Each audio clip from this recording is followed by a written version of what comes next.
Hello there, and welcome to the Sleepy Library. It's lovely to have you here tonight. Before we begin, I'd love to know where in the world are you watching from? A quiet bedroom, perhaps, with curtains gently moving in a night breeze. A sleepy train ride, watching lights pass by in the darkness. A cozy couch with a warm cup of tea nearby, steam rising softly in the lamplight. Wherever you are, I hope you're comfortable, safe, and ready to gently explore thought together. If you enjoy these relaxing explorations and would like to hear more, a like and subscribe really helps this sleepy little channel keep glowing steadily through the night. And to those of you already subscribed, thank you. Truly, your support means more than you know. It's what allows these quiet conversations to continue, one peaceful evening at a time. Tonight, we're going to explore something quite remarkable. Something that hangs above us every night, silent and luminous, pulling at our oceans and steadying our world in ways we rarely stop to consider. We're going to imagine what would happen if the moon, our ancient companion, simply vanished from the night sky. Now, I'll try not to make tonight's topic so interesting that it keeps you wide awake. But if it does, at least you'll have a better understanding of just how much we depend on that pale sphere in the sky. A small price to pay for a restless night, though I suspect the gentle rhythm of this exploration will carry you softly towards sleep instead. So, let's begin, shall we? Look up on a clear night, and there it is, the moon. Glowing softly against the velvet darkness, sometimes full and round like a pearl suspended in space, sometimes a delicate crescent, barely visible through the evening haze. It's been there your entire existence, and your parents' existence, and their parents before them. In fact, it's been there for about 4.5 billion years, hanging in our sky through every moment of Earth's extraordinary history. The moon's origin story is one of violence and beauty intertwined. In the early days of our solar system, when planets were still forming from the swirling disk of dust and gas around the young sun, Earth was not alone in its orbital path.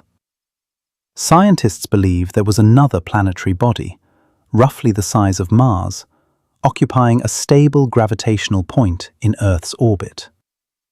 They've named this hypothetical planet Theia, after the Greek Titaness who was the mother of Selene, the moon goddess.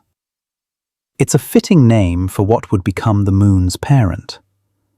Theia likely formed in what astronomers call a Lagrange point, a special position where the gravitational influences of Earth and the Sun balanced in such a way that a body could remain relatively stable. For perhaps tens of millions of years, Proto-Earth and Theia shared an orbit, separated by a safe distance, each growing larger as they swept up debris from the primordial solar system. But orbital mechanics are delicate, gravitational.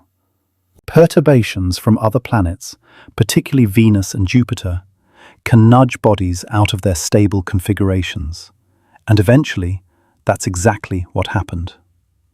The collision between Theia and Proto-Earth occurred roughly 4.4 to 4.5 billion years ago, about 100 million years after the solar system began to form. It wasn't a head-on collision in the way you might imagine two cars crashing. Instead, computer simulations suggest it was a glancing blow, with Theia striking Earth at an oblique angle, perhaps around 45 degrees. The impact velocity would have been immense, somewhere between 1 and 1.1 times Earth's escape velocity, or roughly 25,000 miles per hour. Imagine the moment of that collision. Two planetary bodies, each carrying the accumulated matter of millions of years of formation, meeting in a catastrophic embrace. the energy released would have been almost incomprehensible. The outer layers of both worlds, their mantles of molten and semi-molten rock, were instantly vaporized. Enormous plumes of superhot gas and liquid rock erupted into space, glowing with temperatures reaching thousands of degrees. The impact was so powerful that it tilted Earth's axis, giving our planet the 23.5-degree tilt it maintains today, the tilt that would eventually give us our seasons. Most of Thea's core, being denser iron and nickel, plunged deep into the molten proto-Earth and merged with our planet's growing core. But the lighter material, the silicon and oxygen-rich rock from both planets' outer layers, was thrown outward in a vast spray. Some of it escaped into space entirely, lost forever to the void. But much of it remained in orbit around the battered Earth, forming a swirling disk of debris, a mixture of molten droplets, vaporized rock, and larger chunks of solid material. This debris disk was searingly hot, radiating at temperatures around 2,500 degrees Celsius. It glowed like a second sun in Earth's sky, if anyone had been around to see it. But it wouldn't remain a disk for long. Gravity, patient and inevitable, began to gather the scattered material together. Within perhaps a few hours to a few thousand years, depending on which scientific model you prefer, the debris had coalesced into a single body orbiting Earth. This was the newborn moon, and it was much, much closer than the moon we see today. Some estimates suggest it orbited at a distance of only about 14,000 to 15,000 miles from Earth's surface, compared to the roughly 250,000 miles that separate us now. If you had stood on the early Earth, which was itself a hellish world of molten rock and toxic atmosphere, and looked up through the hazy, steam-filled sky, you would have seen a moon that appeared perhaps 15 to 20 times larger than the moon we see today. It would have dominated the heavens, a massive sphere looming overhead, its surface still glowing red from the heat of formation. The Earth, beneath that enormous moon, was spinning rapidly. A day lasted only about 5 or 6 hours. The moon raced across the sky, completing an orbit in just a matter of hours. The tides would have been extraordinary. Walls of water, hundreds of feet high, would have swept around the planet multiple times per day, driven by the immense gravitational pull of the nearby moon. These tides weren't just in the ocean. They affected the molten rock of Earth's surface as well, causing the entire planet to flex and bulge dramatically. But over time, everything changed. The moon began a slow, steady migration away from Earth, a journey that continues to this very day. And Earth's rotation gradually slowed, its rapid spin bleeding away into the gravitational dance with its satellite. These changes happened over millions, then billions of years, transforming the chaotic Earth-Moon system into the stable, predictable one we know today. Throughout all this time, since those first violent moments of formation, Earth and Moon have been inseparable companions. They've danced together through the darkness of space, spinning and orbiting, pulling and tugging at each other, locked in a gravitational embrace that has shaped both worlds profoundly. The moon has witnessed the rise of mountains and the carving of vast ocean basins. It has watched continents drift across Earth's surface. It has seen the emergence of the first simple life forms in ancient seas, watched them evolve into complex, multicellular organisms, observed the greening of the land, the rise and fall of the dinosaurs, the coming of ice ages, and the evolution of humans who would one day look up at it and wonder about its nature. The moon you see tonight is not quite the same moon that hung above the ancient Earth billions of years ago.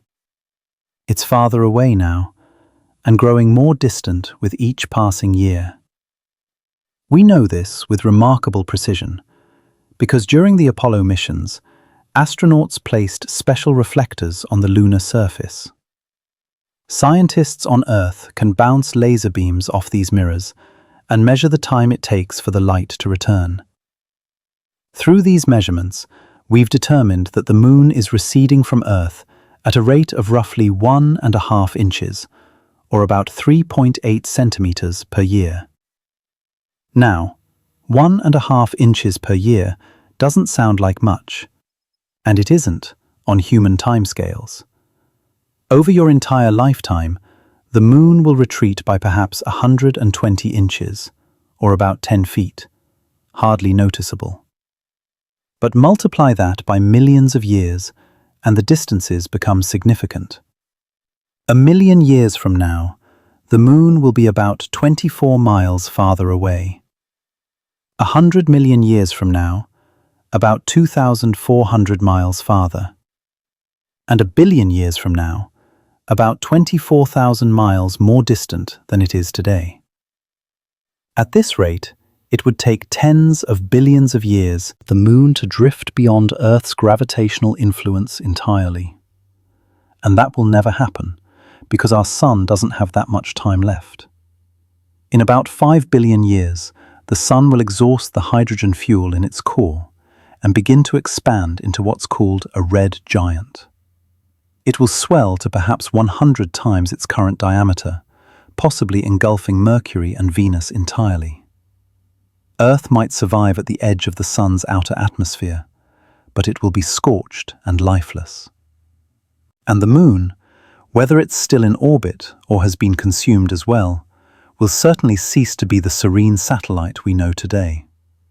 So, while the moon is technically leaving us, it's doing so at such a glacial pace that it will remain our companion for the entire lifespan of Earth as a habitable world. It's not going anywhere anytime soon. The commonly held worry that the moon might drift away and leave us alone is, scientifically speaking, not something to lose sleep over. The sun's expansion will come first. But tonight, let's engage in a thought experiment. Let's imagine the impossible. What if somehow the moon simply disappeared? Not gradually over billions of years, not slowly fading from view, but suddenly. One night you look up and there it is, pale and serene, casting silver light across the landscape. And the next night, when you glance skyward, there's nothing, just darkness and stars. The moon is gone. What would happen to our world? What would we lose? What would change? And how would life on Earth be affected? The answer, as we'll discover together tonight, is both fascinating and a little unsettling. Because the moon does far more than simply light up the night sky with reflected sunlight. It's not just a beautiful ornament hanging in space, a subject for poets and painters. The moon is a fundamental part of what makes Earth the stable, habitable, life-supporting planet we know. From the tides that shape our coasts, to the steady tilt that gives us predictable seasons, from the length of our days, to the very possibility of complex life evolving over millions of years, the moon's influence reaches into every corner of our existence, in ways that are sometimes obvious, but often subtle and overlooked. So, settle in, adjust your pillows, close your eyes if you'd like, and let's gently explore what would happen if Earth lost its moon. We'll move slowly through this thought experiment, letting each consequence unfold in its own time, painting pictures with words that you can contemplate as you relax into the quiet of the evening. The first thing you would notice, perhaps within just hours of the moon's disappearance, would be a change in the ocean. Not a dramatic catastrophe with towering waves or sudden floods devastating coastal cities. Nothing so immediate or violent. Instead, It would be a quieter transformation, a subtle shift in the ancient rhythm that has governed our shores for billions of years. The tides, those twice-daily pulses that have shaped coastlines and sustained ecosystems since time immemorial, would diminish significantly. They wouldn't disappear entirely, but they would become much, much smaller. To understand why this matters, and what we would lose, we need to first think about how tides actually work. Most people have a basic understanding. The moon's gravity pulls on Earth's oceans, creating a bulge of water on the side facing the moon. This is high tide. As Earth rotates beneath this bulge, any given coastal location passes through the high tide zone, experiences elevated water levels, then rotates out of the bulge and experiences low tide. Simple enough. But there's more to the story, and it's rather elegant when you think about it. You see, there isn't just one high tide, there are two on opposite sides of Earth. One on the side facing the moon, which makes intuitive sense, but also one on the far side, the side facing away from the moon. Why would there be a high tide on the side of Earth farthest from the moon's pull? The answer lies in how gravity and motion work together in our Earth-Moon system. Earth and Moon don't simply orbit with Earth stationary and the moon circling around it. Instead, both bodies orbit around a common center of mass, a point called the barycenter. For the Earth-Moon system, this barycenter lies about 1,000 miles beneath Earth's surface, roughly 3/4 of the way from Earth's center to its surface. As Earth and Moon orbit this common point, there's a centrifugal effect, an outward force that acts on all parts of Earth.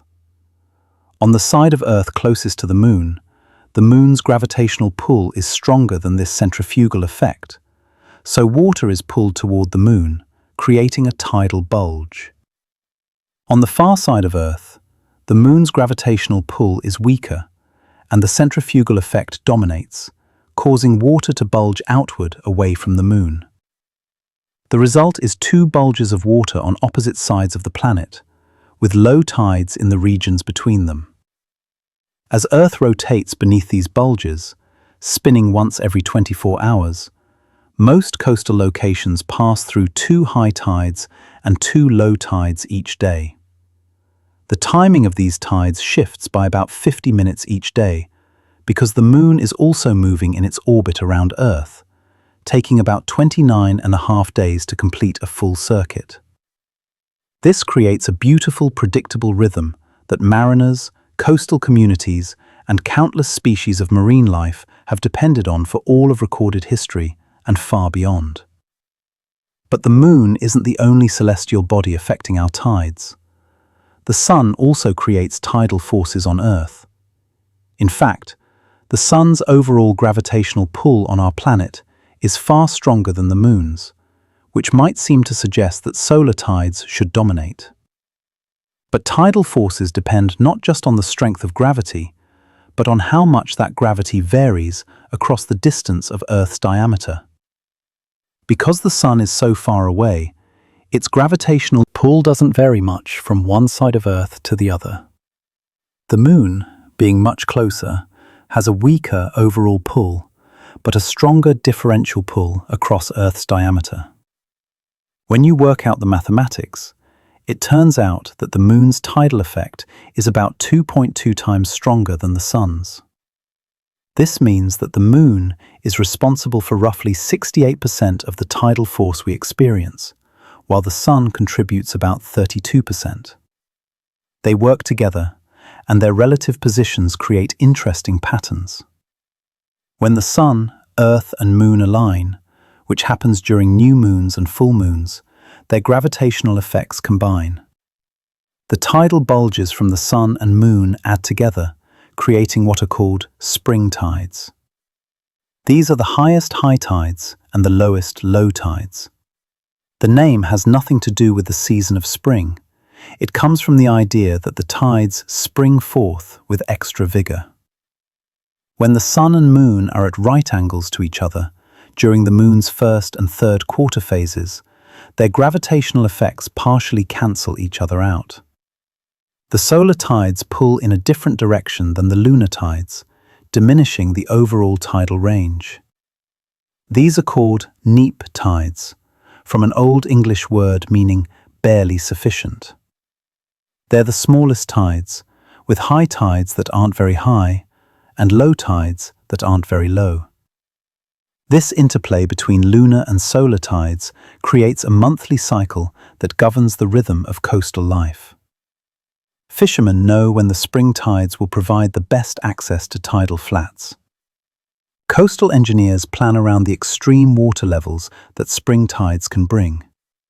And countless marine organisms time their behaviors to these predictable cycles. Now, imagine the moon vanished. The lunar tides would disappear instantly. We would be left with only the solar tides, which are less than half the strength of lunar tides. The combined tidal range, the difference between high and low tide, would shrink to about 38% of what it is now. In practical terms, if a location currently experiences tidal ranges of, say, 8 feet, after losing the moon, it would experience ranges of only about 3 feet. Many coastal areas with dramatic tides of 10 or 12 feet would see that reduced to just 4 or 5 feet. For someone living far inland, this might not seem like a significant loss. After all, what difference does it make if the tide is a few feet higher or lower? But for life in the ocean, particularly in a special zone along the coastline, it would be absolutely catastrophic. This zone is called the intertidal zone, and it's one of the most remarkable and productive ecosystems on our planet. The intertidal zone is the strip of coastline between the high tide mark and the low tide mark. Twice a day, it's covered by ocean water. Twice a day, it's exposed to air. This creates one of the most challenging environments imaginable for living things. Think about what organisms in the intertidal zone must endure. When the tide is in, they're submerged in seawater. They have access to food particles suspended in the water, dissolved oxygen to breathe, and protection from the sun's rays. But when the tide goes out, everything changes. The water recedes, leaving them exposed to air, to direct sunlight, to rain and freshwater runoff, to temperature extremes. In summer, exposed intertidal rocks can heat up dramatically, becoming hot enough to burn your hand if you touch them. In winter, they can become coated with ice. The salinity changes as well. When rain falls on tide pools or when freshwater streams mix with the remaining seawater. And yet, the intertidal zone teems with life. Walk along a rocky coastline at low tide, and you'll find it covered with living things. Barnacles encrust the rocks by the thousands, their small volcano-shaped shells sealed tight to retain precious moisture while they wait for the tide's return. Mussels cluster together in dense beds, their dark shells glistening, filtering water when it's available, and clamping shut to preserve moisture when the tide retreats. Limpets, those conical mollusks, cling to the rocks with surprising tenacity, their muscular feet creating a suction so strong you can barely pry them loose. Sea stars, those beautiful echinoderms with their 5 arms and colorful patterns, slowly prowl the rocks during low tide, searching for prey. They'll spend hours gradually prying open a mussel or clam, extending their stomach out through their mouth to digest the soft tissue inside the shell. Crabs scuttle through crevices, their armored bodies allowing them to withstand the harsh conditions. Sea anemones, looking like flowers but actually being predatory animals, wait in tide pools with their tentacles extended, ready to snare any small fish or shrimp that ventures too close. The rocks themselves are often carpeted with seaweeds and algae. Bright green sea lettuce waves in the water. Tough brown kelps anchor themselves with holdfasts, their fronds extending up through the water column when submerged. Red algae adds splashes of color to the lower zones.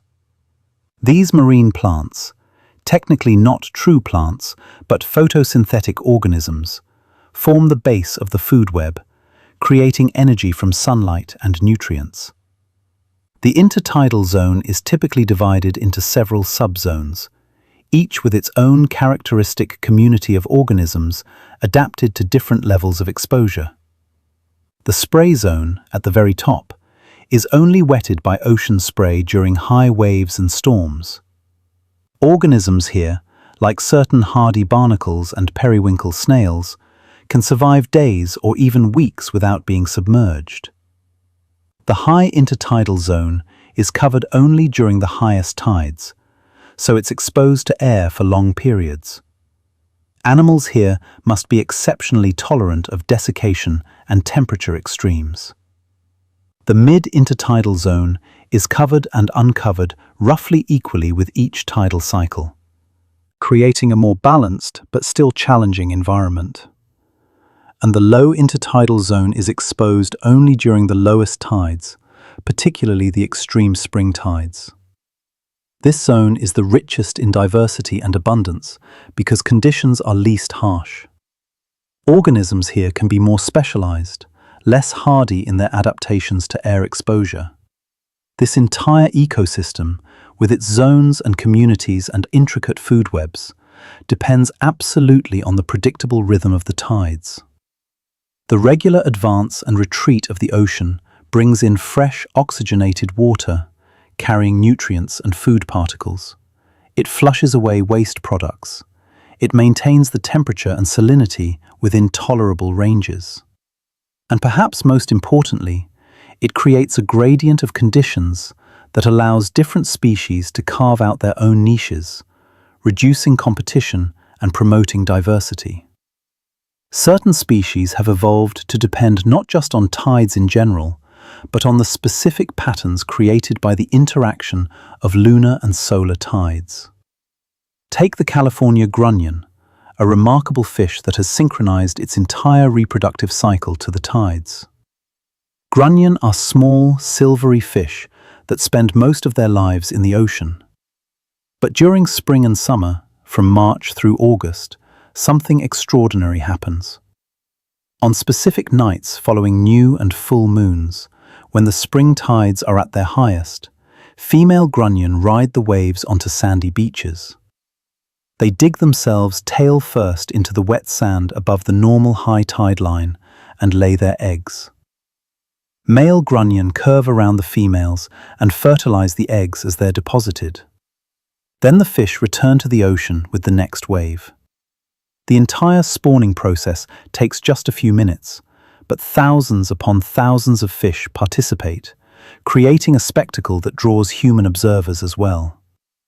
The eggs develop in the sand for about 10 days. Then, on the next series of spring tides, when the water level reaches high enough to wash over the nests, the agitation of the waves triggers the eggs to hatch. The larvae emerge and are swept out to sea, where they'll grow and eventually mature into adults that will repeat this same cycle. This strategy works because of the predictable pattern of spring tides. The highest tides of the month occur during new and full moons. By laying eggs during these peak tides, the grunion ensure that subsequent tides won't be high enough to wash the eggs out of the sand prematurely. The eggs stay safe and warm in the sand, above the reach of all but the highest tides, until the next set of spring tides arrives to liberate them at exactly the right developmental stage. Without the moon, spring tides would cease to exist.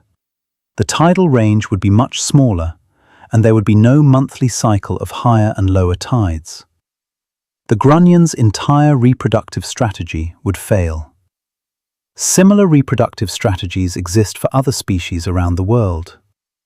Many corals engage in mass spawning events timed to specific lunar phases, releasing eggs and sperm simultaneously to maximize the chances of fertilization. The moon cycle provides the cue they need to synchronize their efforts across entire reefs. Beyond reproduction, the regular churning of tides provides other crucial services to coastal ecosystems. Tidal movement helps mix nutrients throughout coastal waters. When tides rise, they flood estuaries, wetlands, and intertidal zones, bringing nutrients from deeper offshore waters.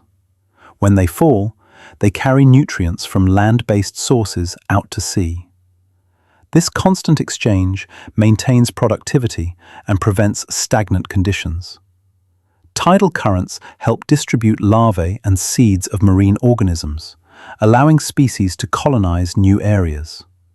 They create areas of upwelling, where nutrients from the seafloor are brought to surface waters where photosynthetic organisms can use them. They even affect the chemistry of seawater, influencing oxygen levels, pH, and the concentration of various compounds. The importance of tidal ecosystems to human communities cannot be overstated. It's estimated that nearly 3/4 of the world's human population lives within 31 miles of an ocean coast. Billions of people depend on coastal and intertidal ecosystems for food, either harvesting fish, shellfish, seaweeds, and other marine resources directly, or relying on fisheries that themselves depend on healthy coastal habitats. Many commercially important fish species spend part of their life cycle in estuaries and coastal waters that are strongly influenced by tides. Salmon, for instance, migrate between freshwater rivers and the ocean, spending time in estuaries where tidal mixing creates productive feeding grounds. Shrimp, crabs, and other shellfish often inhabit areas where tidal flows bring them food and oxygen. The collapse of intertidal and tidal ecosystems would have cascading effects through marine food webs, ultimately affecting the fish species that humans rely on for protein. Beyond food, coastal ecosystems provide other services. Wetlands and marshes, which exist in the interface between land and sea and are shaped by tidal flooding, protect coastlines from erosion and storm damage. They filter pollutants from water. They provide nursery habitat for juvenile fish. They support bird populations. The loss or degradation of these systems would have economic, ecological, and social consequences. If the moon disappeared and tides diminished dramatically, we would likely see significant portions of the intertidal zone essentially cease to function as the dynamic ecosystem it currently is. Species adapted to regular immersion and exposure would find themselves in conditions too dry or too wet. Some organisms might adapt by shifting their ranges upward or downward, if suitable habitat exists. But many would likely face population declines or regional extinctions. Tide pools, those magical little worlds captured in rocky depressions, would become less dynamic. Currently, tide pools are refreshed twice daily with each high tide, which brings in cool, oxygenated water and flushes out accumulated waste products. The water chemistry in tide pools can change dramatically during the time they're isolated at low tide. Photosynthesis by algae during the day raises oxygen levels and pH. At night, respiration by the pool's inhabitants depletes oxygen and increases carbon dioxide.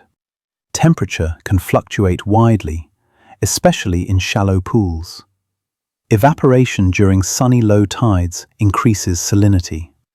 All of these stresses test the limits of what organisms can tolerate, but they're manageable precisely because they're temporary.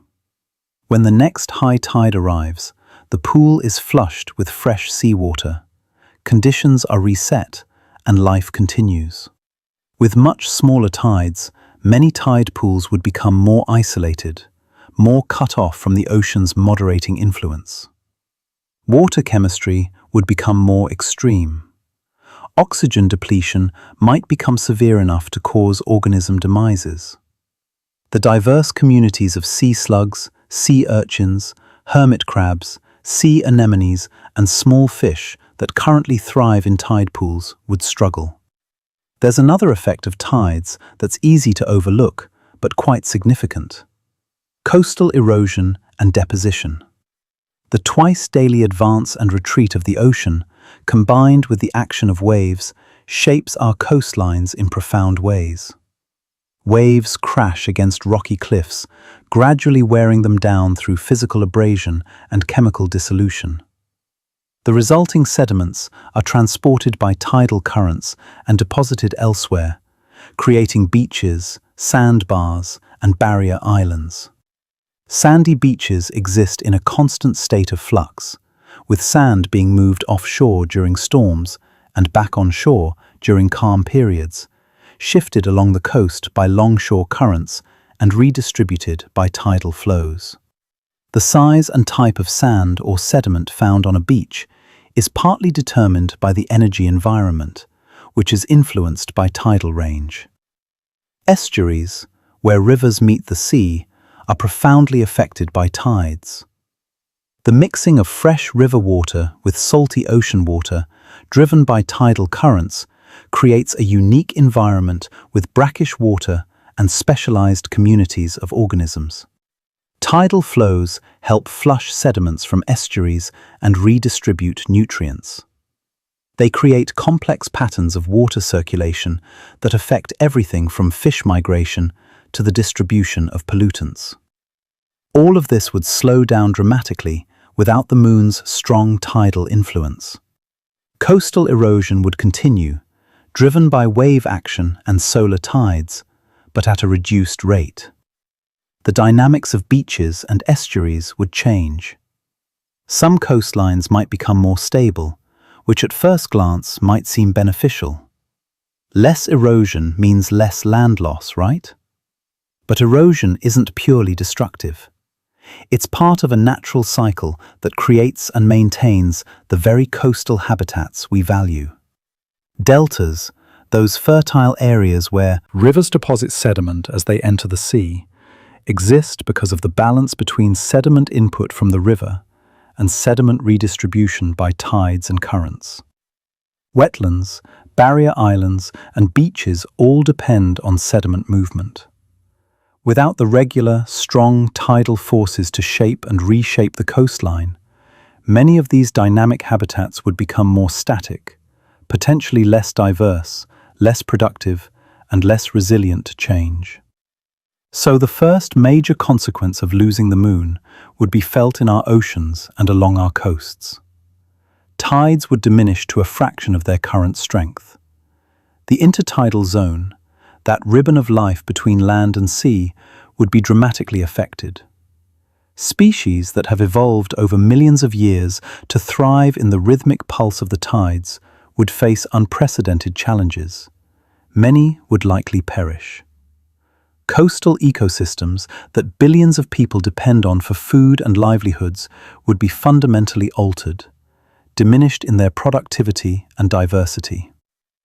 It would be a quieter disaster than, say, an asteroid impact or a massive volcanic eruption. There would be no single dramatic moment of destruction. Instead, it would be a slow unraveling, an ecosystem-scale stress that would manifest over months, years, and decades as species failed to reproduce, populations declined, and food webs collapsed. But make no mistake, the consequences would be profound and possibly irreversible. But the changes wouldn't stop at the water's edge. Oh no. Because the moon does something else, something even more fundamental to the long-term habitability of our planet. It helps keep Earth stable in its celestial motions. Earth doesn't spin perfectly upright relative to the plane of its orbit around the Sun. If you imagine our planet's orbit as a flat disk or plane cutting through space, and then imagine a line perpendicular to that plane, Earth's rotation axis doesn't align with that perpendicular line. Instead, it's tilted at an angle of about 23.5 degrees. This tilt is not a natural, stable configuration. It's actually a remnant of Earth's violent past, likely resulting from the same massive collision with Theia that created the moon. When that Mars-sized body slammed into proto-Earth billions of years ago, it imparted angular momentum that set our planet spinning at a tilt. Without any stabilizing force, that tilt would wander and wobble significantly over geological time. Think of a spinning top. When you first set it spinning upright, it stays relatively stable, its axis pointing straight up. But as friction slows it down, it begins to wobble. The axis of spin starts to trace out a circle in space, a motion called precession. If the top is very unstable or slowing rapidly, the wobble can become extreme, with the axis tilting farther and farther from vertical until the top eventually falls over. Earth does this too, but very slowly. Our planet's axis of rotation precesses, meaning the direction in space that the North Pole points changes over time in a slow, circular motion. Currently, the North Pole points approximately toward the star Polaris, which we call the North Star or Pole Star. But this hasn't always been the case. About 5,000 years ago, during the time of ancient Egypt, the pole star was Thuban, a star in the constellation Draco. About 12,000 years from now, the pole star will be Vega.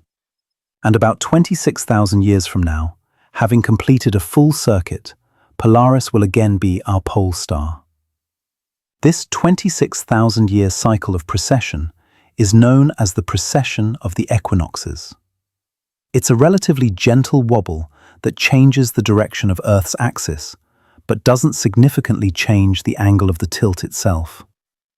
Currently, Earth's axial tilt varies in a small range between about 22 degrees and 24.5 degrees over this long cycle. We currently sit at about 23.4 degrees, right in the middle of that range. This small variation in tilt does have climatic effects.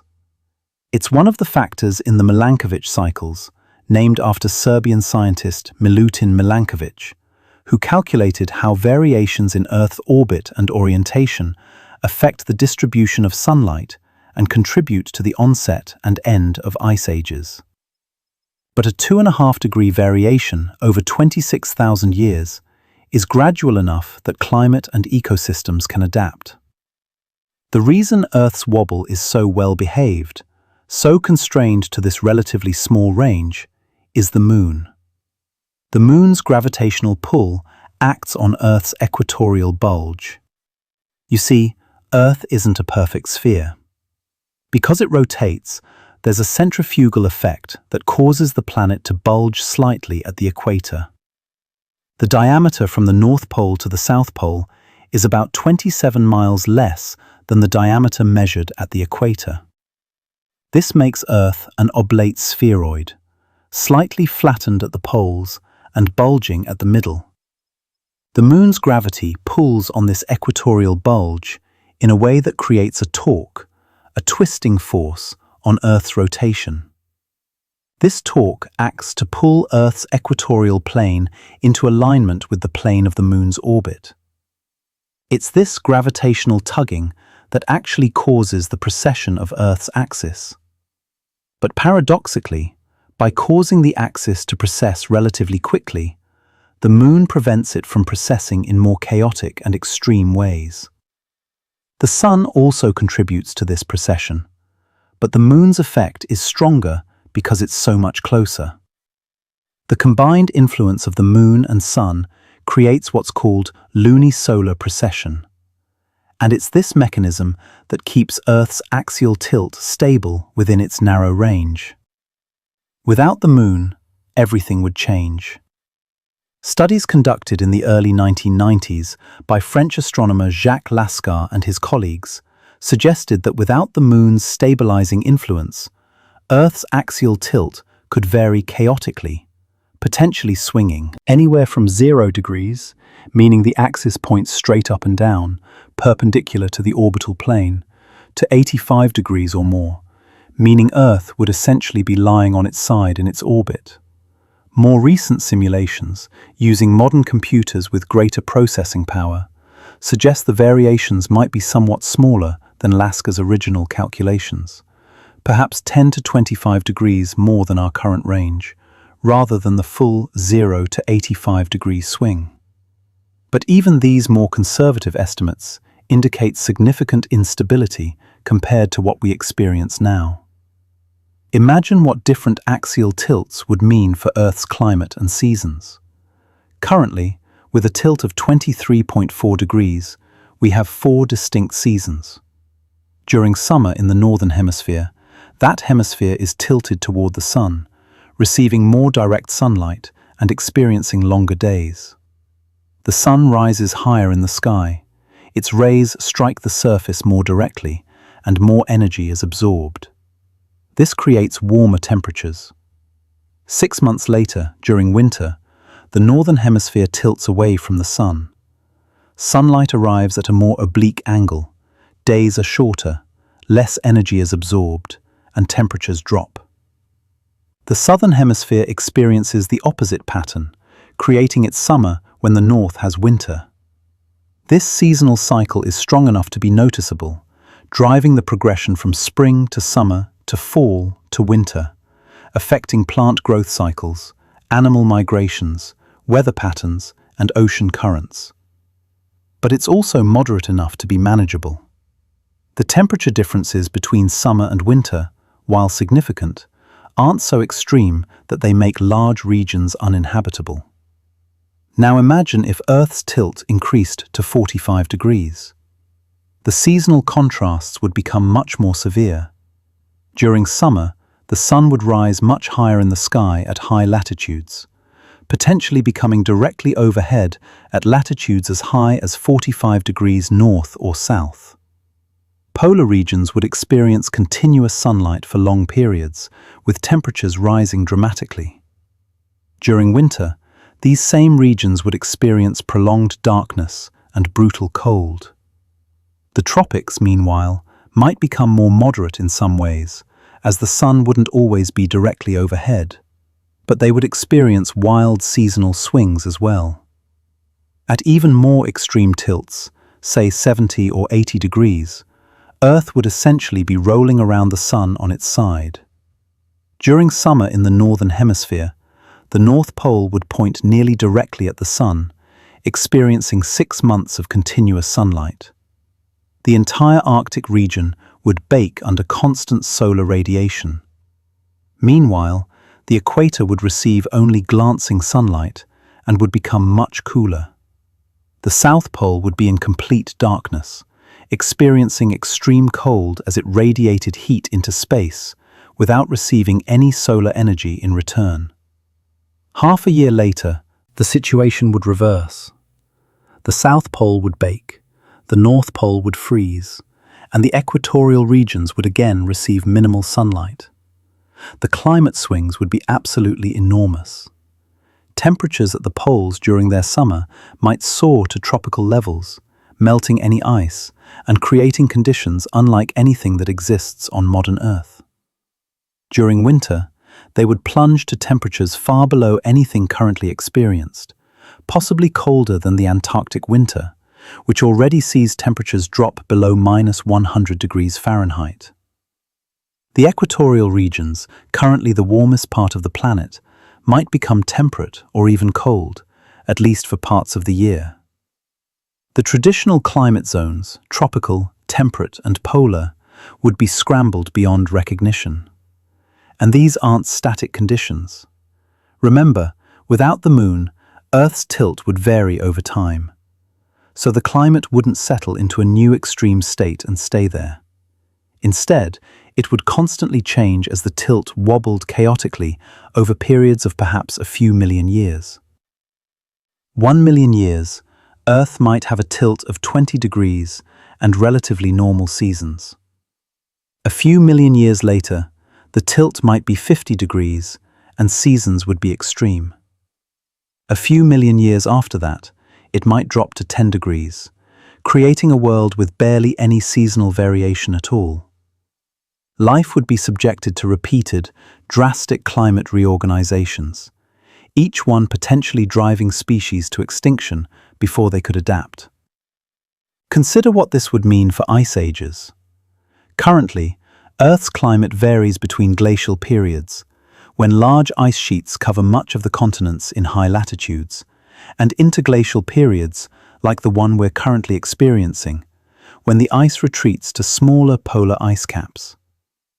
These variations are driven partly by the Milankovitch cycles, including small variations in Earth's axial tilt, changes in the shape of Earth's orbit from more circular to more elliptical and back, and the precession of the equinoxes.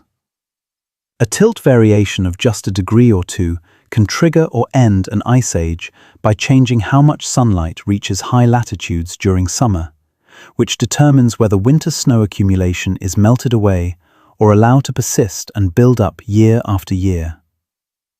Now imagine if the tilt varied by 30 or 40 degrees over just a few million years. Ice ages would become far more severe and far less predictable.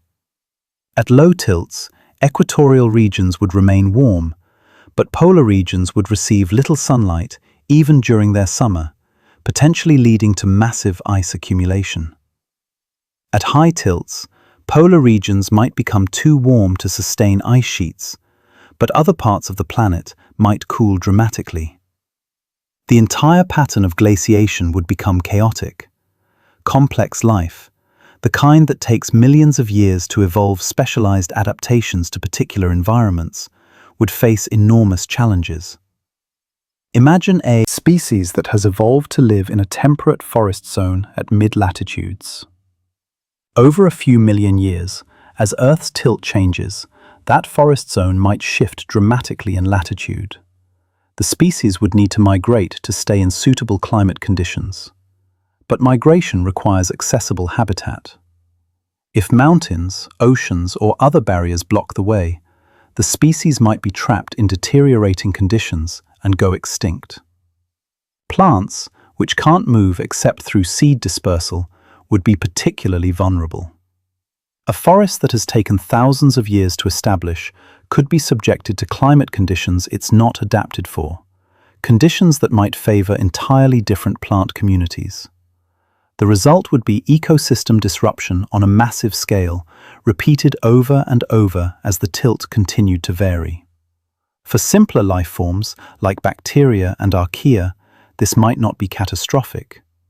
Microbes are remarkably adaptable and can often survive extreme conditions in dormant states, waiting for better times to return. But for the complex, multicellular organisms that we're most familiar with, plants, animals, fungi, the repeated climate upheavals would be enormously stressful. It's quite possible that without the moon's stabilizing influence, complex life might never have evolved on Earth at all. Or if it did, it might have been repeatedly set back by climate-driven mass extinctions, never reaching the diversity and sophistication we see today.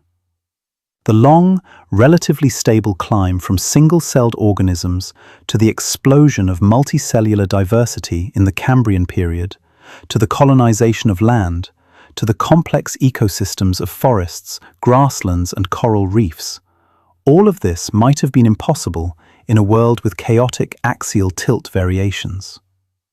There's an interesting comparison to be made with Mars. Mars has two moons, Phobos and Deimos, but they're tiny, likely captured asteroids rather than satellites formed along with the planet. Phobos is only about 14 miles across, and Deimos is even smaller, at about 8 miles. They have virtually no stabilizing effect on Mars's axial tilt. As a result, Mars's tilt has varied wildly over its history. Current estimates suggest it has swung by as much as 60 degrees or more over periods of millions of years. Mars's tilt right now is about 25 degrees, similar to Earth's, but geological evidence suggests it has been much higher and much lower in the past. These variations have contributed to dramatic climate changes on the red planet. Mars shows clear evidence of having once had liquid water on its surface. Ancient valley networks look like dried river channels. There are minerals that form only in the presence of water. Some scientists think Mars might have had an ocean covering much of its northern hemisphere billions of years ago. But today, Mars is a frozen desert. Its thin atmosphere is mostly carbon dioxide. The average temperature is around -80 degrees Fahrenheit. Any water that exists is locked up as ice in the polar caps and underground. What happened? Part of the explanation is that Mars lost most of its atmosphere, and its lack of a strong magnetic field played a role in that loss. But the chaotic variations in its axial tilt likely contributed as well. When Mars's tilt was higher, its polar ice caps would have received more sunlight during their summer, potentially causing them to sublimate, turning ice directly into vapor. This would have added water vapor and carbon dioxide to the atmosphere temporarily. But without a stable tilt to maintain moderate conditions, the atmosphere couldn't persist. When the tilt decreased again, the poles would become extremely cold, causing gases to freeze out of the atmosphere and be trapped as ice. This cycle of atmospheric thickening and thinning, driven partly by chaotic axial tilt variations, may have made it impossible for Mars to maintain a stable, life-friendly climate. Earth, blessed with its large, stabilizing moon, avoided this fate. So the second major consequence of losing the moon would be the destabilization of Earth's axial tilt. Over millions of years, our planet's orientation in space would begin to wander chaotically. Seasons would become unpredictable and extreme. Climate zones would shift rapidly in geological terms. Ice ages would become more severe and less regular. And the stable, predictable environmental conditions that allowed complex life to evolve and thrive would be lost, making Earth a harsher, more volatile world, less suitable for the intricate ecosystems we depend on. But there's yet another effect to consider, one that touches on the very measurement of time itself. The length of our days would be affected. Right now, a day on Earth lasts 24 hours, or more precisely, about 23 hours, 56 minutes, and 4 seconds if you measure relative to the distant stars, which astronomers call a sidereal day. The slightly shorter sidereal day versus our 24-hour solar day is due to Earth's motion in its orbit. But that's a detail for another time. The point is, our days have a consistent, familiar length. The sun rises in the morning, moves across the sky, and sets in the evening. Night falls, and then a new day begins. This rhythm has been constant for all of human history and all of recorded civilization. But it hasn't always been this way. When Earth first formed, roughly 4.5 billion years ago, it spun much, much faster. Based on computer models and evidence from ancient tidal rhythms preserved in rocks, scientists estimate that early Earth days were only about 5 or 6 hours long. Imagine that. Sunrise, noon, sunset, and midnight, all compressed into a quarter of the time we experience now. The sky would have been a blur of light and darkness.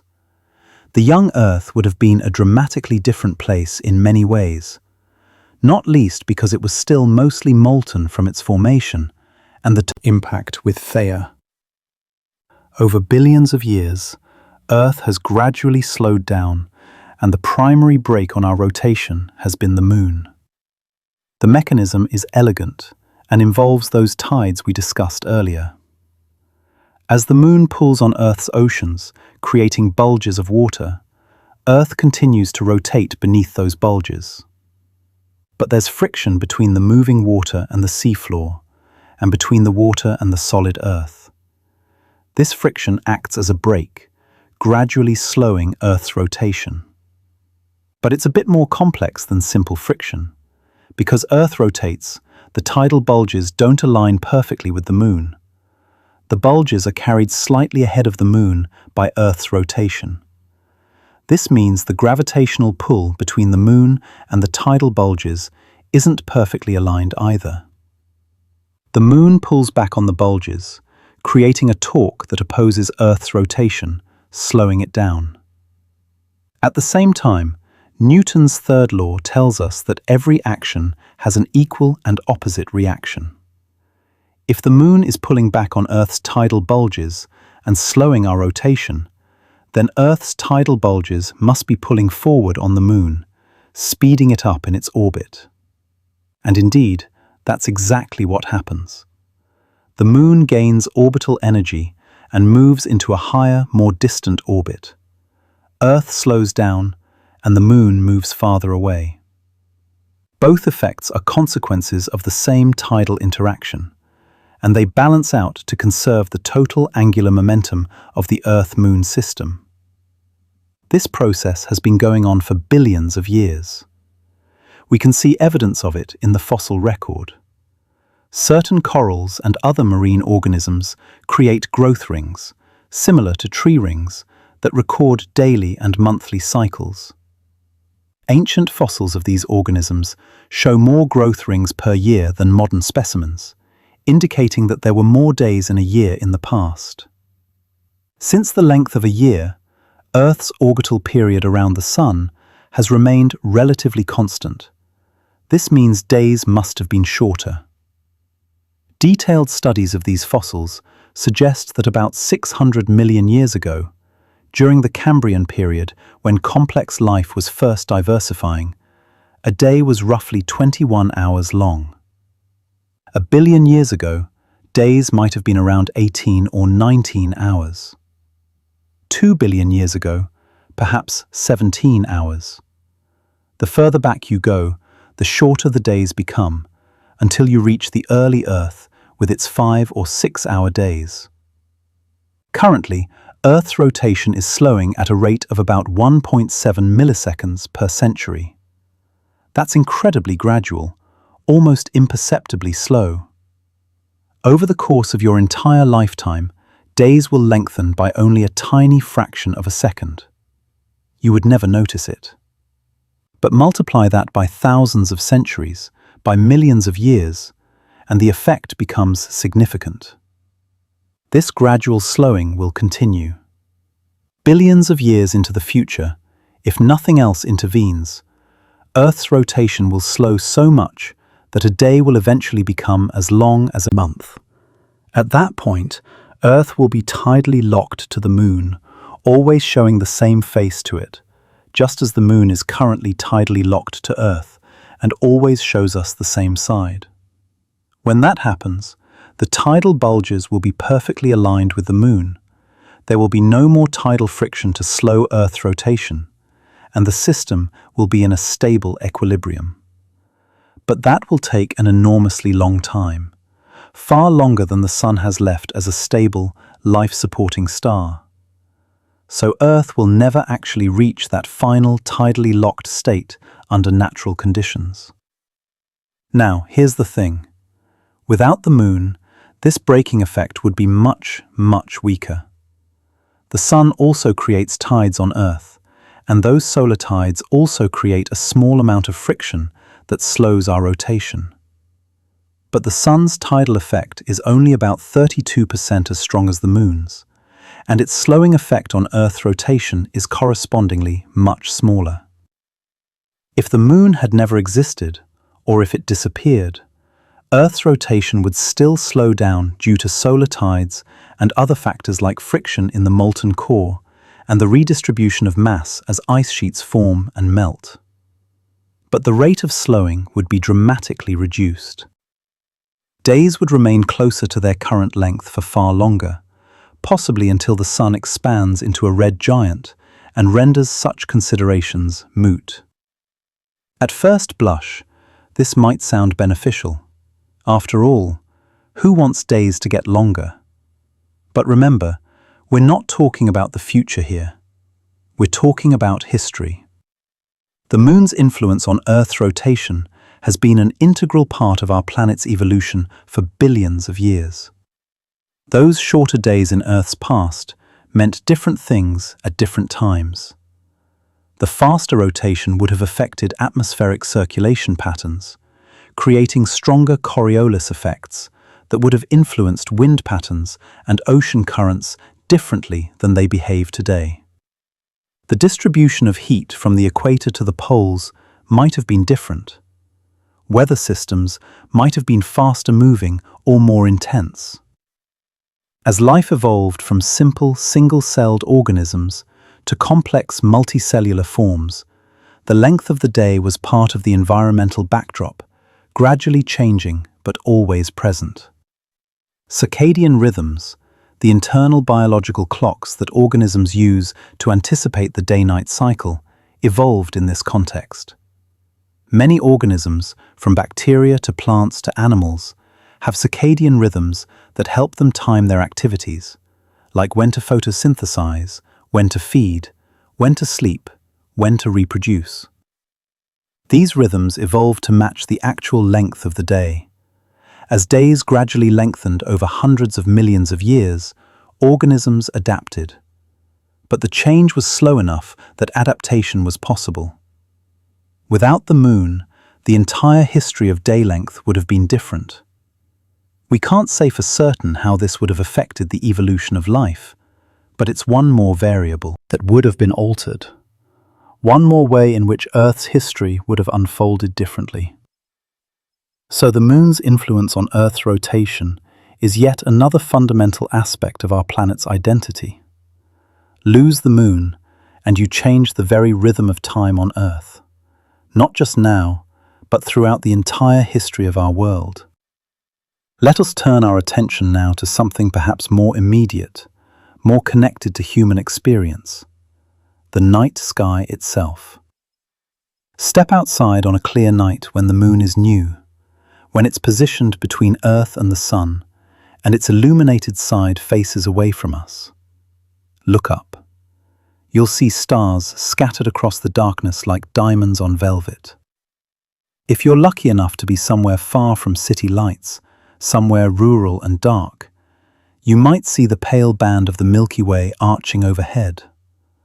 Our home galaxy, seen edge-on from our position within it, a river of billions of distant suns that reminds you of the vast scales of space.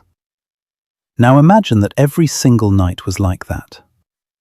Because if the moon disappeared, the night sky would be darker, significantly darker. When the moon is full, it's remarkably bright. About 14,000 times brighter than Venus, the next brightest natural object in our night sky after the sun and moon. The full moon casts shadows, washes out fainter stars, makes it difficult to see the Milky Way, and generally interferes with astronomical observations. For professional astronomers, using telescopes to study faint, distant objects like galaxies, quasars, and nebulae, the moon is a nuisance. They schedule their most sensitive observations during new moon periods, when the lunar glare doesn't interfere. If the moon vanished entirely, every night would be an astronomer's dream. Pristine dark skies all month long, every month. Only weather, daylight, and human-made light pollution would interfere with observations. Amateur stargazers would benefit too. Meteor showers would be easier to watch. Faint galaxies visible only through telescopes would be accessible every night. The Milky Way would be visible from more locations. Photography of the night sky would be simpler, requiring less waiting for the right lunar phase. So from a purely observational standpoint, losing the moon might seem like a boon for astronomy.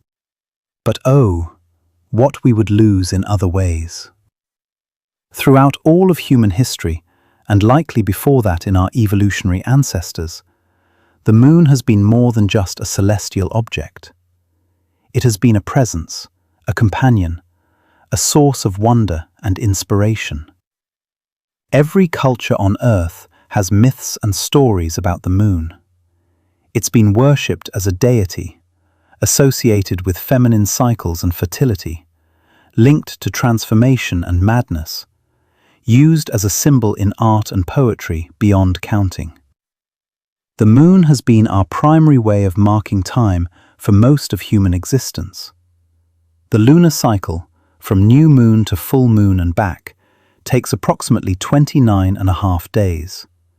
This gave rise to the concept of the month. Early calendars were often lunar calendars, tracking the moon's phases to organize time and plan activities. The Islamic calendar is still purely lunar, with months based on actual observation of the moon. Other calendars, like the Jewish and Chinese calendars, are lunisolar, incorporating both lunar months and solar year cycles. Farmers have traditionally used the moon to time agricultural activities. The phases of the moon were thought to influence when to plant certain crops, when to harvest, when to castrate livestock, when to cut timber. While the scientific basis for some of these beliefs is questionable, the point is that human culture has been deeply entwined with lunar cycles. Religious and cultural festivals often align with the moon. Easter is calculated based on the first full moon after the spring equinox. The Islamic holy month of Ramadan begins with the sighting of the new moon. The Chinese New Year and many other Asian celebrations follow lunar calendars. The Jewish Passover is celebrated at the full moon of the month of Nisan. Countless other traditions, from harvest festivals to coming-of-age ceremonies, have been timed to the moon's cycle. The moon appears in language and metaphor constantly. We say someone is over the moon when they're extremely happy. A rare event happens once in a blue moon. Someone who's acting strangely might be called moonstruck or a lunatic, from the Latin luna for moon, reflecting old beliefs that the full moon could cause madness. We talk about honeymoons and moonlight and moonlit walks. The moon is romance, mystery, beauty, and change, all rolled into one silvery symbol. Losing the moon would leave a gap in human culture that would be difficult to overstate. Yes, we would adapt. Humans are remarkably adaptable. We'd develop new metaphors, new symbols, new ways of marking time. But something precious and ancient would be lost. A connection to our ancestors stretching back millennia, who also looked up at that same moon and wondered. And then there are eclipses. Currently, due to a cosmic coincidence, the moon and sun appear almost exactly the same size in our sky. The sun is about 400 times wider than the moon, but it's also about 400 times farther away. This means their apparent sizes, as seen from Earth, are nearly identical. Because of this, when the moon passes directly between Earth and the sun during a new moon, and the alignment is just right, the moon can perfectly cover the solar disk.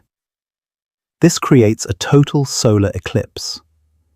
The moon's shadow falls on Earth, creating a path of totality, a narrow band across the planet where observers can see the sun completely covered. The sky darkens to twilight, stars become visible, the temperature drops, and around the black disk of the moon, the sun's outer atmosphere, the corona, becomes visible as a shimmering halo of pearly white light. Total solar eclipses are among the most spectacular natural phenomena. They've been observed and recorded throughout history, often interpreted as omens. Ancient texts from China, Babylon, and other civilizations describe eclipses. In some cases, these historical records of eclipses help modern astronomers pin down exact dates and understand the gradual slowing of Earth's rotation. Scientifically, eclipses have been enormously important.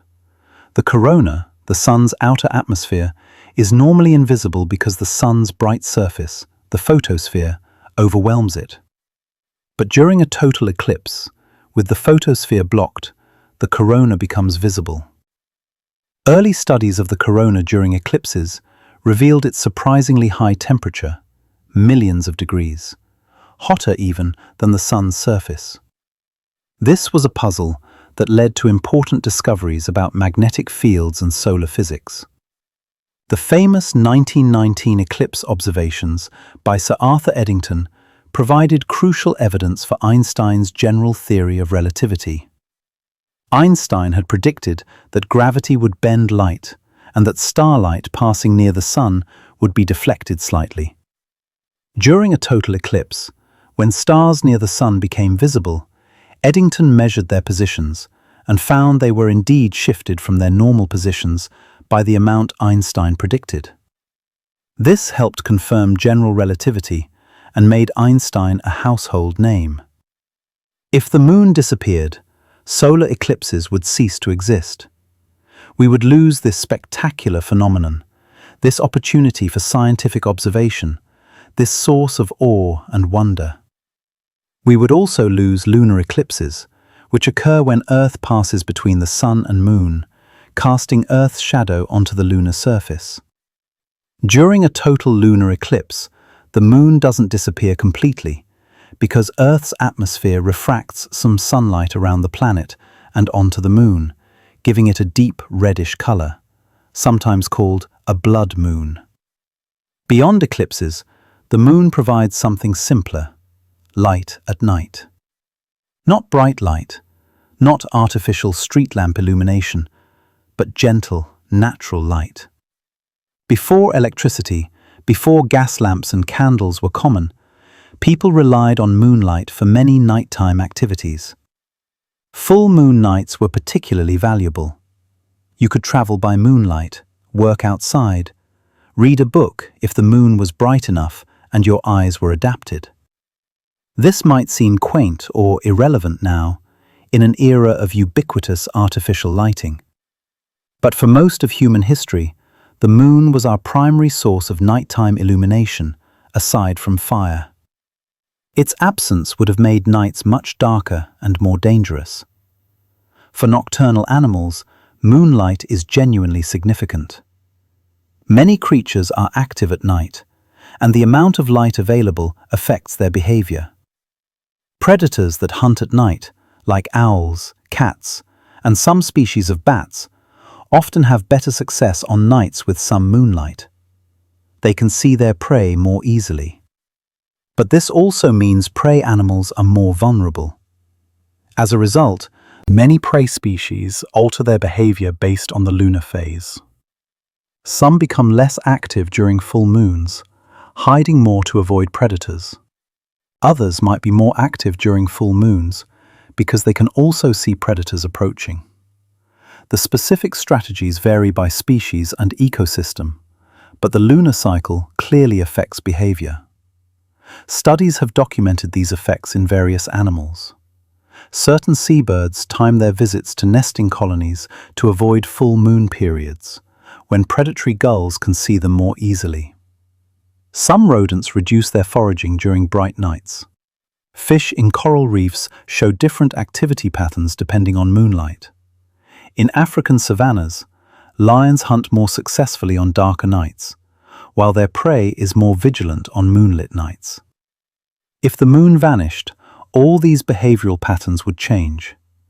Some species might benefit from the perpetually dark nights, gaining an advantage in the predator-prey dynamic. Others might suffer.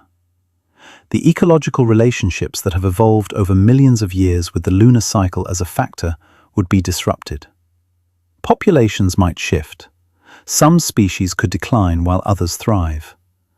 The full consequences are difficult to predict, but they would ripple through ecosystems. Navigation is another consideration. For centuries before GPS satellites and modern electronics, humans navigated by the stars, sun, and moon. Sailors crossing oceans used celestial navigation, measuring the angles of celestial objects above the horizon to determine their position. The moon, being bright and its position predictable, was a valuable navigational aid. Even on land, the moon provided orientation. You could use its position in the sky to find direction. While modern technology has largely replaced celestial navigation, the skills remain valuable as a backup. In a world increasingly dependent on satellites and electronics, there's something to be said for traditional navigation methods that don't require technology. The moon was part of that toolkit. Its loss would remove one more option, one more connection between humans and the cosmos. But perhaps the most profound loss would be intangible, aesthetic, emotional. The moon is beautiful. This is a simple statement, but it carries weight. Beauty matters. It enriches our lives. It inspires art and music and poetry. It gives us pause, makes us stop and look up and feel connected to something larger than ourselves.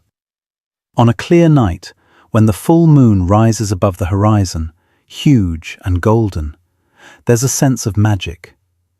When a crescent moon hangs delicately in the evening sky, accompanied by the bright gleam of Venus, it creates a scene of quiet perfection. When moonlight streams through your window at night, casting shadows and turning familiar spaces strange and silvery, there's an atmosphere of calm and mystery. These experiences are universal. Every culture, every person who has ever lived under the night sky has had the opportunity to appreciate the moon's beauty. Poets have written about it for millennia. Musicians have composed songs about it. Artists have painted it. Lovers have met under it.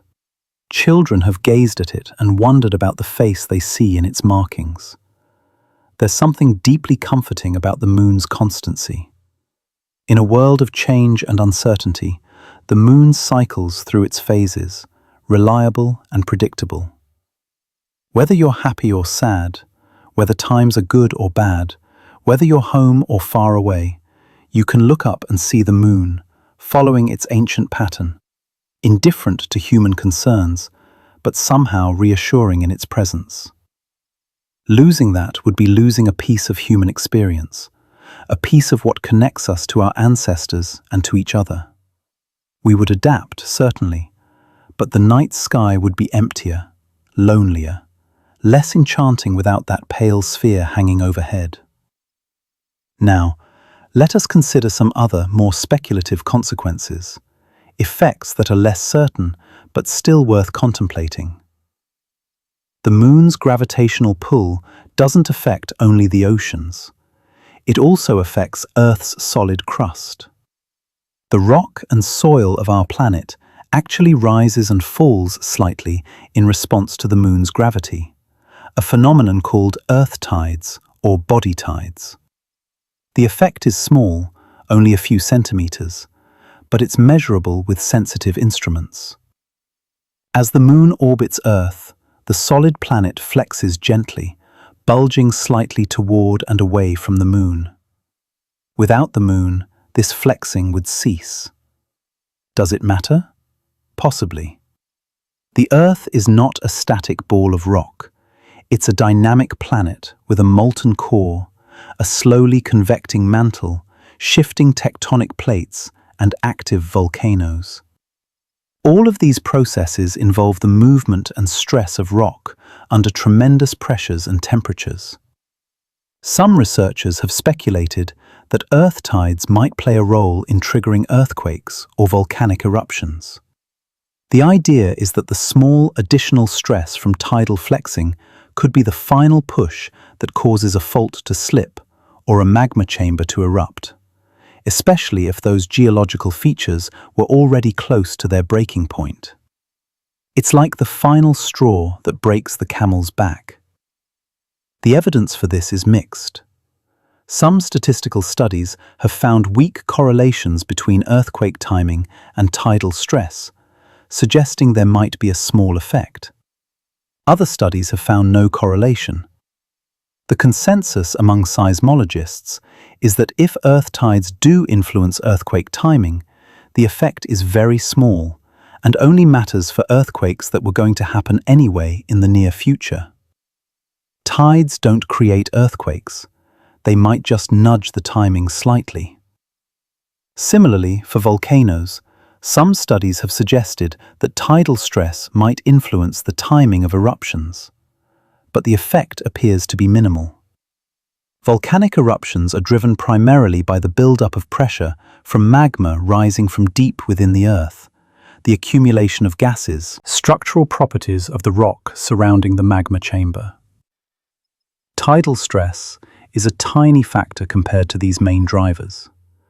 So, losing the moon would eliminate Earth tides, but the practical effect on earthquakes and volcanoes would probably be negligible. These geological processes are driven by Earth's internal heat and dynamics, not by the moon. Still, it's another example of how the moon's influence extends into unexpected areas, even if the effect is small. There's also the question of Earth's magnetic field. Our planet has a strong magnetic field that protects us from harmful solar radiation and cosmic rays. This field is generated by the motion of molten iron in Earth's outer core, a process called the geodynamo. The core is kept hot by residual heat from Earth's formation and by radioactive decay of elements like uranium and thorium. The rotation of Earth and convection in the liquid iron create electric currents, which generate magnetic fields, which in turn affect the flow of iron, creating a self-sustaining dynamo. The magnetic field is crucial for life. It deflects charged particles from the solar wind, preventing them from stripping away Earth's atmosphere over geological time. Mars, which lost its magnetic field early in its history, suffered atmospheric loss and became the cold, dry world we see today. Earth's magnetic field has helped preserve our atmosphere and maintain habitable conditions. Some scientists have wondered whether the moon might play a role in maintaining Earth's magnetic field. The idea is that tidal forces from the moon could affect the dynamics of the core, perhaps influencing the convection patterns or adding energy to the system. If this were true, then losing the moon could potentially weaken or destabilize the magnetic field over long periods. However, the evidence for this is speculative at best. The geodynamo is primarily driven by Earth's internal heat and rotation. Computer models of core dynamics generally don't require lunar tidal effects to explain the magnetic field's existence or behavior. Most geophysicists think the moon's influence on the core is minimal compared to the main driving forces. That said, over billions of years, every factor might matter. If the moon contributes even a small amount of energy or affects the core dynamics even slightly, its absence could lead to differences in the magnetic field's strength or stability over geological time. A slightly weaker field might allow more atmospheric loss, changing Earth's evolution subtly. But this is highly speculative, and the effect, if it exists, is probably very small. There's one more scenario worth mentioning, not because it's likely to happen, but because it illustrates the power of gravitational forces. It's called the Roche limit. The Roche limit is the minimum distance at which a large satellite can orbit a planet without being torn apart by tidal forces. Inside this distance, the gravitational gradient across the satellite, the difference in gravitational pull on the near side versus the far side, becomes stronger than the satellite's own gravity holding it together. The result is that the satellite breaks apart. For Earth and our Moon, the Roche limit is roughly 9,000 to 11,500 miles above Earth's surface, depending on the assumptions you make about the Moon's composition and rigidity. Our Moon currently orbits at about 239,000 miles, so it's well beyond the danger zone, safely beyond the reach of tidal disruption. But imagine, hypothetically, that something caused the Moon to spiral inward toward Earth.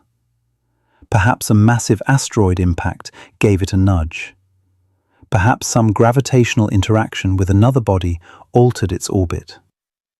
As the Moon got closer and closer, Earth's tidal forces on it would grow stronger. Eventually, as it approached the Roche limit, the Moon would begin to deform, stretching into an elongated shape. Cracks would appear on its surface as the rock was pulled apart. Once it crossed the Roche limit, the moon would disintegrate. It wouldn't explode violently, but it would crumble into fragments of various sizes. These fragments would continue to orbit Earth, spreading out over time to form a ring system. Like Saturn's rings, but made of lunar debris instead of ice. Over time, through collisions and gravitational interactions, some of the smaller fragments would fall toward Earth, burning up in the atmosphere as meteors. Larger pieces might survive to impact the surface, creating craters and releasing enormous amounts of energy. The bombardment could last for years, or even centuries, as the ring system gradually cleared. Such an event would be catastrophic for life on Earth. The heat from countless impacts and burning meteors would raise global temperatures dramatically. Dust and debris thrown into the atmosphere would block sunlight, potentially causing a nuclear winter effect. The combination of heat, impact damage, and climate disruption would likely cause a mass extinction rivaling or exceeding the one that ended the dinosaurs. Fortunately, this is not going to happen. The moon is moving away from us, not toward us. There's no plausible mechanism for it to suddenly reverse course and spiral inward. This scenario is purely hypothetical, a thought experiment to illustrate what could happen if gravitational forces were allowed to run unchecked. But it does highlight an important point. The moon's current distance from Earth is not arbitrary. It's the result of billions of years of orbital evolution, shaped by tidal forces and angular momentum transfer. The moon is where it is, because that's where the physics has placed it. And at that distance, it's stable, safe from tidal disruption, and positioned to exert its gentle influence on our planet in all the ways we've discussed. So, let's gently bring together all the threads of this exploration. We've wandered through tides, time, through biology and astronomy, through physics and culture. We've imagined a world without the moon, and we've seen how different, how diminished, how unstable that world would be. If Earth lost its moon, the oceans would change. Tides would diminish to about 1/3 of their current size, driven only by the sun's weaker gravitational pull. Coastal ecosystems, particularly the rich and diverse intertidal zones, would face collapse. Species that have evolved over hundreds of millions of years to thrive in the rhythmic pulse of the tides would struggle, and many would perish. The foundations of coastal food webs would erode, affecting fisheries and the billions of people who depend on the ocean for sustenance. Our planet's axial tilt would become unstable. Without the moon's gravitational steadying influence, Earth's wobble would grow more erratic over millions of years. The tilt could vary wildly, potentially swinging from near zero to 85 degrees or more, though more conservative estimates suggest smaller but still significant variations. This would cause dramatic, chaotic climate changes. Seasons would become extreme and unpredictable. Ice ages would be more severe and less regular. The stable environmental conditions that allowed complex life to evolve and flourish would be lost, making Earth a harsher, more volatile world. Our days would evolve differently. The moon's tidal braking has been gradually slowing Earth's rotation for billions of years, lengthening our days from the 5 or 6 hour days of the early Earth to the 24 hours we experience today. Without the moon, this slowing would be much more gradual.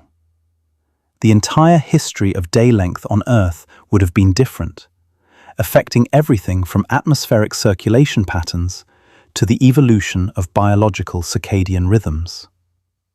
The night sky would darken. We would lose the moon's light, its beauty, its cultural significance. No more lunar phases marking the passage of time. No more eclipses, those spectacular celestial events that have inspired awe and advanced science. No more moonlit nights, no more silvery glow casting shadows and transforming landscapes. Astronomers would gain darker skies for observations, but humanity would lose a source of inspiration that has enriched our cultures for millennia. Beyond these major effects, there would be subtle consequences. Earth tides in the solid crust would cease, though the practical impact of this is probably minimal. The Moon's possible influence on Earth's magnetic field, if it exists, would be lost, though this is speculative. The complex web of effects that the Moon has woven through Earth systems over 4.5 billion years would begin to unravel. Scientists sometimes wonder whether large moons like ours are necessary for planets to support complex life. The question is still debated. Some researchers argue that a large, stabilizing moon is crucial, that without it, planets would experience too much climate chaos for complex life to evolve. They point to Earth's moon as a key factor in our planet's habitability. Others are less convinced. Recent computer simulations suggest that planets without large moons can still have relatively stable axial tilts, depending on their rotation rate, the gravitational influence of other planets in their system, and other factors. Some exoplanets discovered around distant stars might be perfectly habitable without having moons like ours. The truth is probably complex and dependent on many variables.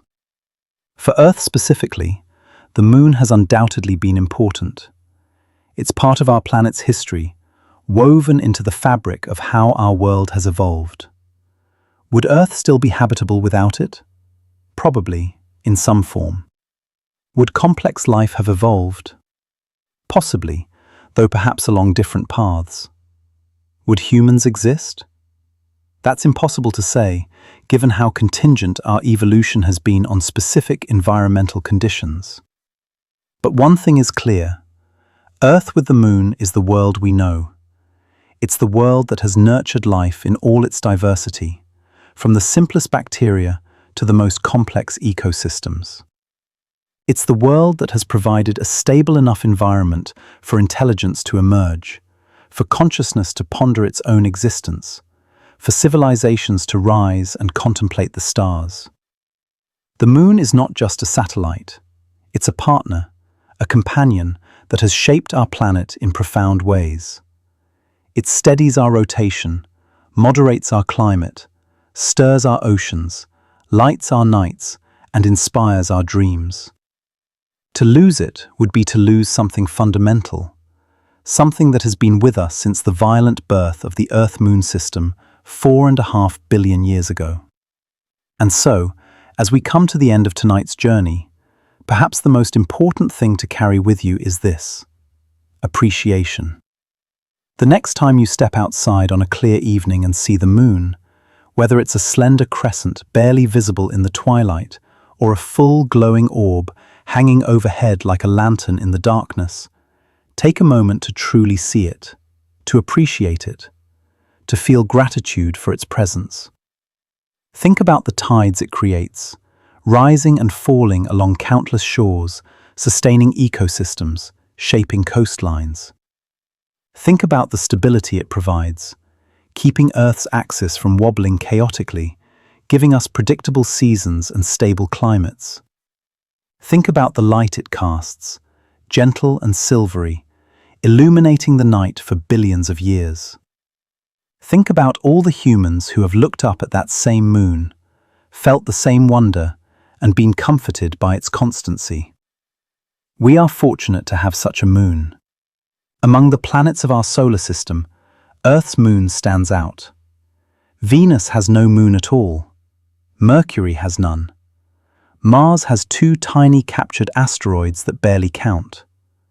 Only Earth, among the rocky planets, has a companion of such significant size and influence. It's a gift of cosmic proportions, born from violence, but bringing stability and beauty to our world. Some call it coincidence, a fortunate accident of our solar system's formation.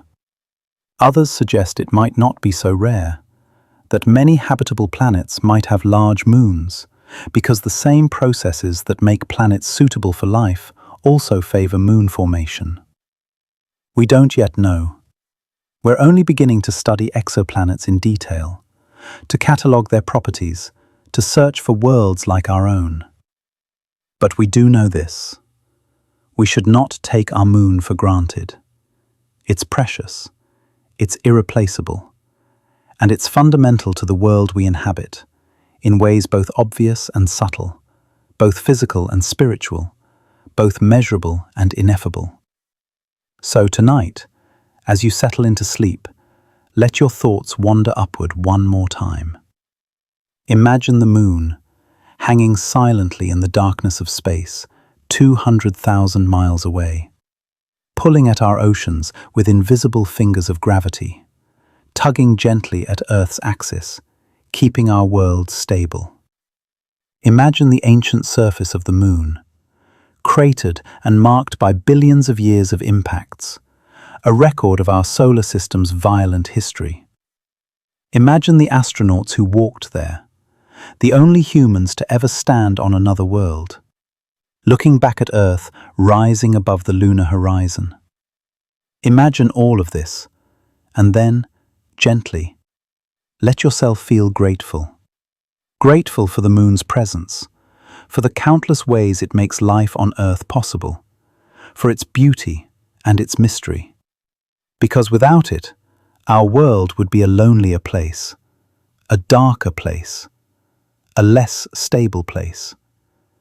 And we would be diminished in ways both great and small. The moon will still be there tomorrow night, and the night after that, for billions of years to come. It will continue its slow, stately dance around our planet, our silent companion in the vastness of space. And that is something worth appreciating, worth protecting, worth celebrating. Thank you for listening tonight, for joining me on this quiet exploration through thought and possibility.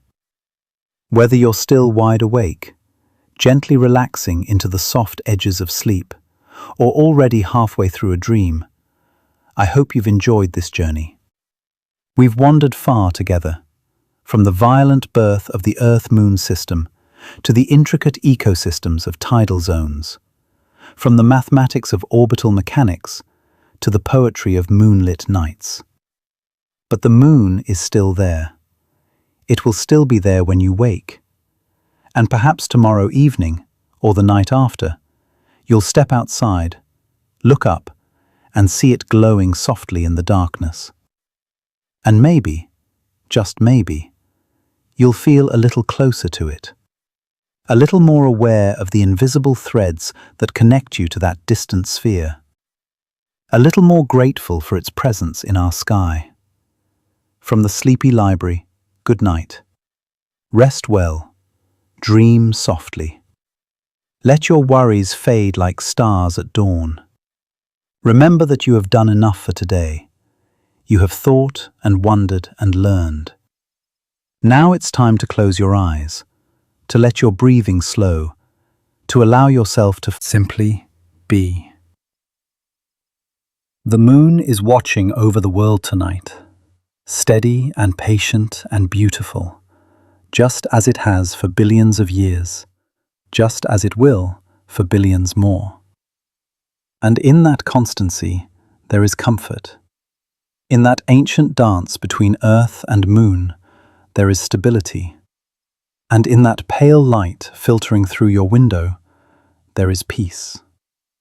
All is well. The world spins on, the tides ebb and flow, the seasons cycle with gentle predictability, and the moon, our faithful companion, continues its eternal watch. Sleep well, dear listener, and may your dreams be as peaceful and luminous as moonlight on still water. Good night.